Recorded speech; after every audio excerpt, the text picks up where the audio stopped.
கண்ணா இ வரிசை எழுத்தில் முடியும் சொற்கள் நம்ம பார்க்கலாம். இப்ப பாருங்க, கிளி, இட்டலி, கண்மணி இப்படி எழுதிருக்கேனா. இப்ப இ வரிசை எழுத்துக்கள் எது?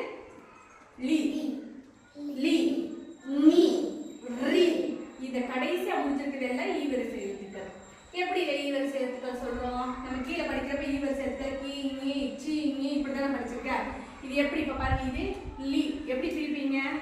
இல், லி, என்னது? Very good. அதுக்கப்புறம் இல், லி, லி. அதுக்கப்புறம் இன்,